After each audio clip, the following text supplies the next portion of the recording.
कि हमारे साथ जो भी गलत व्यवहार हो उसको उसी भाषा में जवाब देना होगा, चाहे वो कोई भी समाज हो। हम यहां के मुर्गे हैं। 5 जनवरी 2011 सुप्रीम कोर्ट ने कहा कि भील आदिवासी भारत देश का इंडिजिनस है, अबोरिजिनल पीपल है, ओरिजिनल इनहेबिटेंट ऑफ इंडिया है, नेटिव पीपल है, आदिवासी है, यह लिखा है। और भारत देश का 8% आदिवासी इस देश का मूल मालिक है, बाकी सब लोग बाहर से आए हैं, यह सुप्रीम कोर्ट ने बोला। क्या सुप्रीम कोर्ट की बात गलत हो सकती है? ये बताइए। इसलिए मैं कहना चाहता हूं कि आपको पढ़ना पड़ेगा, जानकार बनना पड़ेगा और संविधान के दायरे में रहते हुए, कानून के दायरे में रहते हुए हमें बोलना सीखना होगा। आज 2015 में जब आदिवासी परिवार बना तब बहुत सारे लोग बोलना नहीं जानते थे।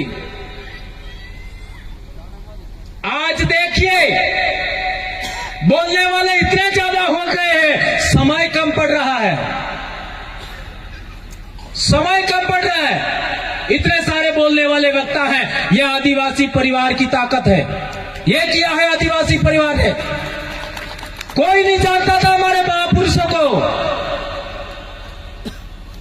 आदिवासी महापुरुषों का जन्म जयंती दूर की बात है, चौक चौराया बनाना दूर की बात है। लगातार 10 साल के आसपास होना आया, इतना बड़ा जन जागरण चला और पिन पॉइंट जानकारी दिया। जो बात सच है, आज तक मैंने जो भी बात बोली है, एक बात भी गलत सिद्ध करके दिखाइए। मैं रोज 3 से 4 घंटा पढ़ता हूं। आज भी मेरे बच्चे कहते हैं कि हम पापा के बराबर हम नहीं पढ़ सकते। मेरे बच्चे कहते हैं, रोज पढ़ता हूं। मेरे समाज को कौन सी जानकारी मुझे देनी है जो आने वाले समय में दूसरे लोग दे पाए या ना दे पाए, इतना पढ़ पाए या ना पढ़ पाए, वो सब जानकारी हम जुटाते हैं और फिर आपके बीच में रखते हैं।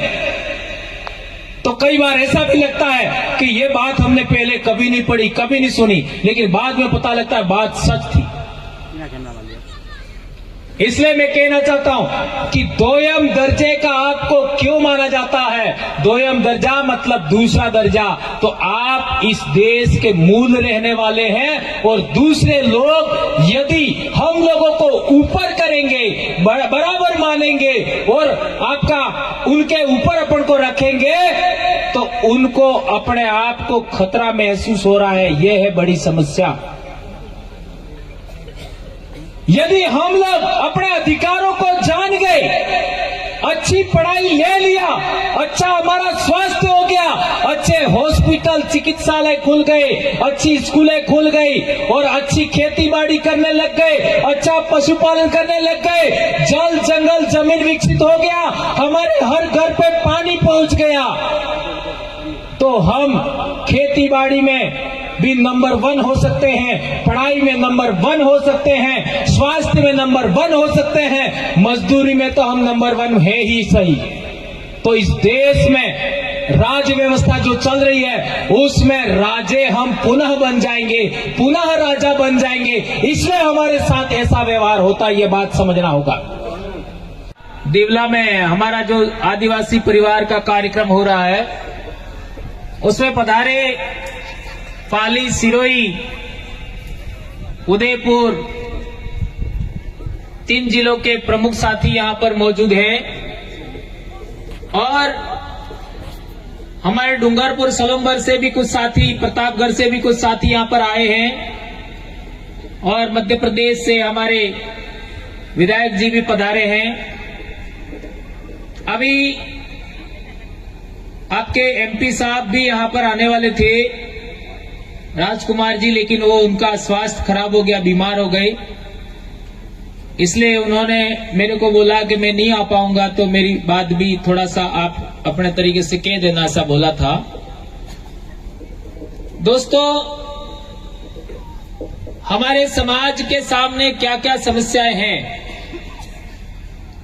और समस्याओं का कारण क्या है उसके बारे में हमारे साथियों ने, हमारी बहनों ने बहुत अच्छी बातें आपके बीच में रखी। बहुत अच्छी बात हमारे वक्ताओं ने रखी, बहनों ने रखी, और आपने भी सुना, समझा, सब कुछ किया। लेकिन एक जरूरी बात मैं कहना चाहता हूं, आखिर क्या कारण है कि हमको दोयम दर्जे का इंसान माना जाता है? यानी दूसरे लोग तो ऊंचे हैं, बड़े हैं, उनकी इज्जत ज्यादा है, उनकी प्रतिष्ठा ज्यादा है, और हमारी इज्जत, हमारी प्रतिष्ठा, हमारा सम्मान कम है। उसका कारण क्या है? लोग कई अपनी अपनी बातें कहते हैं कि हम ऐसा है, वैसा है, ये है, वो है, और हमारे समाज को थोड़ा कम तरह आंका जाता है, नीचा आंका जाता है। आखिर उसका कारण क्या है? आप लोगों ने देखा होगा कि अपने इलाके में जो बच्चे स्कूल छोड़ देते हैं 9वीं 10वीं के आसपास, वे बच्चे अक्सर उल्टे सीधे बाल काटते हैं, 1 लाख 1.5 लाख की गाड़ी लाते हैं, और फिर फास्ट गाड़ी चलाते हैं, एक्सीडेंट भी हो जाते हैं। अपन बहुत कुछ समझाते हैं, इसके बावजूद भी बच्चे नहीं समझते हैं, बात नहीं मानते, और इस बीच में कुछ बच्चों का एक्सीडेंट होकर के मृत्यु भी हो जाती है। ये पूरे आदिवासी बेल्ट के अंदर आप किसी भी राज्य में चले जाओ, मध्य प्रदेश में जाओ, यही समस्या मिलेगी। गुजरात में देखो, राजस्थान में देखो, कहीं पर भी चले जाओ, जो बच्चे ने स्कूल छोड़ दिया 8वीं से लगा करके 11वीं के बीच में, वो बच्चे अक्सर ऐसा ही करते हैं, क्योंकि वे बच्चे अपने आप को पढ़ाई के काबिल उन्होंने नहीं माना, यानी वो उस योग्य नहीं बन पाए, तो वो दूसरे मामले में कंपटीशन करते हैं। हमें हो कहीं कम हो, हम किसी से कम है क्या? तो जो उनकी पीढ़ी के बच्चे जो पढ़ाई में आगे बढ़ जाते हैं, वो उधर पढ़ाई में आगे बढ़ते हैं, ये अपने आप को रोब झाड़ने के लिए, इस तरीके से मैं किसी से कम हूं क्या, ऐसा दिखाने के लिए ऐसा बच्चे करते हैं। उसका कारण क्या है? उसकी भी जड़ में आप देखोगे तो हमारा समाज है वो स्वाभिमान के साथ जीवन बसर करने वाला समाज है। तो वो अपनी आशाओं, आकांक्षाओं, इच्छाओं के अनुरूप जब काम नहीं कर पाता है, तो वह दूसरे तरीके से अपने स्वाभिमान को दिखाने की कोशिश करता है। क्योंकि उस समय बच्चों को इतनी समझदारी नहीं होती है, इस वजह से वो अपना स्वाभिमान को जिंदा रखने के लिए, आगे बढ़ाने के लिए कि मैं भी किसी से कम नहीं हूं, यह दिखाने के लिए इस तरीके की प्रतिस्पर्धा करता है। तो मैं कहना चाहता हूं, पहली बात तो हमारे बच्चों को पढ़ाई करनी है और जितना पढ़ सके उतना पढ़ाना है। हमारी बहन शांता ही ना बता रही थी पढ़ाई के बारे में। यह बात आप हमारे आने से पहले भी दूसरे साथियों ने कहा होगा, हमें हर बेटी को पढ़ाना है, हर बच्चे को पढ़ाना है, और यदि बेटी को पढ़ाओगे तो बाप का परिवार भी देखेगी और अपना परिवार भी देखेगी। इसलिए जितने साथी यहाँ पर आए हैं, अपनी बेटियों को पढ़ाना ही है। इस इलाके के अंदर हमारी पढ़ाई का स्तर बहुत कम है। कोटड़ा की हालत तो और ज्यादा खराब है। वहां के स्कूल और चिकित्सालयों के क्या हालत है, अखबार में आता है। मुझे हैरानी होती है कि आदिवासी बच्चे कितने बड़ी बड़ी पढ़ाई कर रहे हैं, कितना बड़ी बड़ी नौकरियां ले रहे हैं, और इस इलाके में हमारी बेटियां बेचने की नौबत आ रही है। दोस्तों, अखबार में छप के आता है कि आदिवासियों ने अपनी बेटी को बेच दिया। पिछले साल या कुछ महीने पहले अखबार में आया था। ये कोटड़ा जाडोल के बेल्ट में ये बात सुनने में आती है। और अभी अभी गुजरात के वलसाड़ से एक बात निकल के आई कि 15 से 19 साल के बीच की बेटियों का बच्चा हुआ, अखबार में छप के आया। यानी हमारे बच्चों की हम लोग टाइम पर पढ़ाई नहीं करते हैं, उनको पाठ पढ़ना नहीं आता है, तो फिर वो बच्चे दूसरे कामकाज में गतिविधि में संलग्न हो जाते हैं। इसके बाद हम लोग अब बच्चा मान नहीं रहा ऐसा करके शादी करा देते हैं। इससे हमारे बच्चों पर बहुत असर पड़ रहा है। बच्चों में खून की कमी हो रही है, उनका लंबाई नहीं बढ़ रहा है, शरीर का विकास नहीं हो रहा है, हमारी नस्ल है वो कमजोर हो रही है। इस बात का आप सबसे ज्यादा ध्यान देना है। रही बात हमारे इलाके में जनजागरण की, तो मैंने जो सवाल खड़ा किया कि हमको दूसरे लोग दोयम दर्जे का क्यों मानते हैं और वो अपने आप को ऊंचा क्यों मानते हैं, तो उसके लिए ज्यादा कुछ देखने की जरूरत नहीं है। किताबों में क्या लिखा ये महत्वपूर्ण कम है, शास्त्रों में क्या लिखा ये महत्वपूर्ण कम है। हमारे जीते जी कौन हमारे साथ कैसा व्यवहार कर रहा है, यह अनुभव बहुत बड़ा है दोस्तों। ये बात समझना होगा। किताबों में किसने क्या लिखा, शास्त्रों में क्या लिखा, हमारे जीते जी हमारे सामने हमने हमारे जीवन के अंदर कौन इंसान हमारे साथ कैसा व्यवहार करता है, यह अनुभव बहुत बड़ा है। इस बात को आप याद रखिए। तो हमारा अनुभव है, आज मेरी उम्र भी 50 साल एग्जैक्ट चल रही है अभी, और मैंने अपनी पढ़ाई के दौरान मेरे को कभी मालूम नहीं पड़ा कि मेरे समाज के साथ छुआछूत होती है, क्योंकि मैं पाल का बेटा हूं और पालों में किसी की हिम्मत नहीं है, किसी की औकात नहीं है कि पालवी आदमी को कोई छुआछूत करे, किसी के सामने हिम्मत नहीं है कि वो उसको दबाए। और हम तो ऐसी पाल के रहने वाले हैं जिस पाल ने डूंगरपुर के दरबार को भी शरण दिया था, हम उस पाल सुराता के लोग हैं।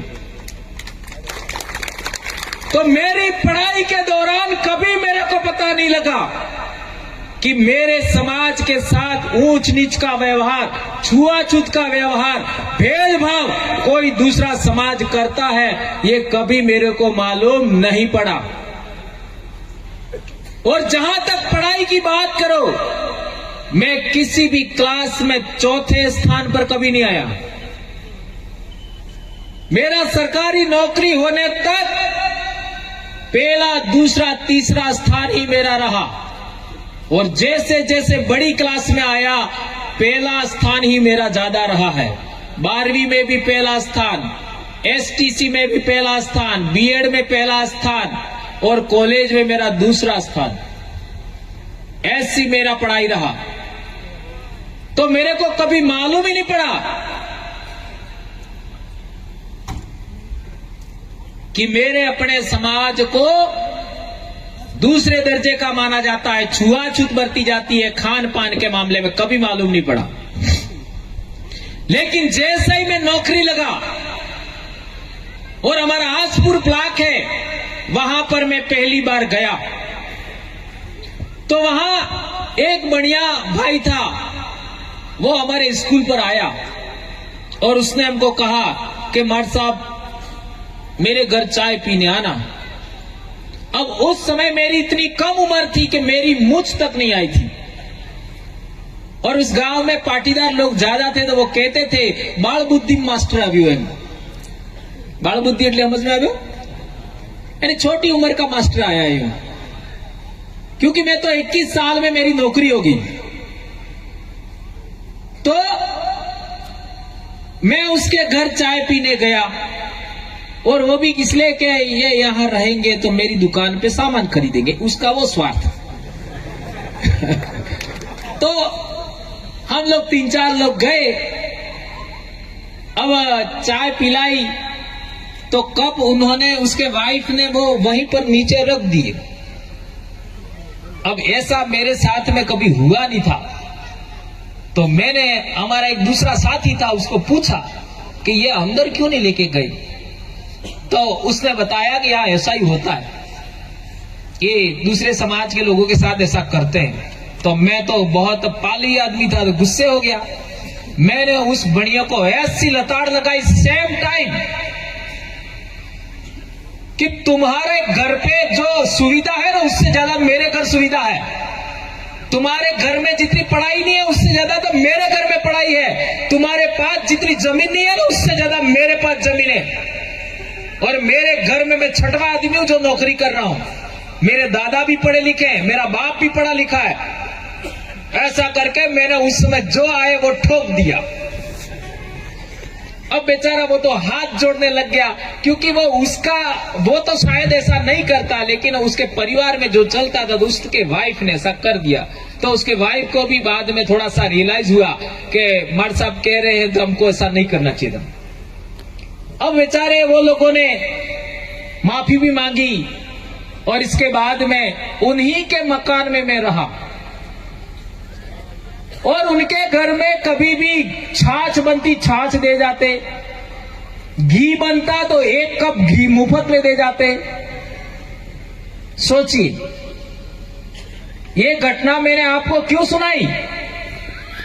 मैंने 1 मिनट भी वो बात स्वीकार नहीं की, सहन नहीं की, तत्काल रिएक्शन किया। यदि आपके साथ में गलत व्यवहार होता है और आपने तत्काल रिएक्शन किया होता तो आज आदिवासियों की यह दशा नहीं होती। हम लोग सहन करते हैं, हम लोग भेदभाव झेलते हैं, शोषण झेलते हैं, यह हमारी गलती है। हमें तत्काल रिएक्शन करना चाहिए,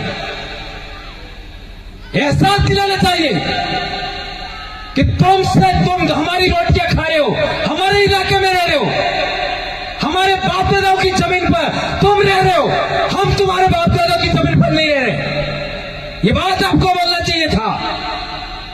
आप लोगों ने ऐसी बातें नहीं बोली, आप लोगों ने सहनशीलता बरती, इसलिए आपको 2 दर्जे का माना जाता है। ये बात समझना होगा दोस्तों।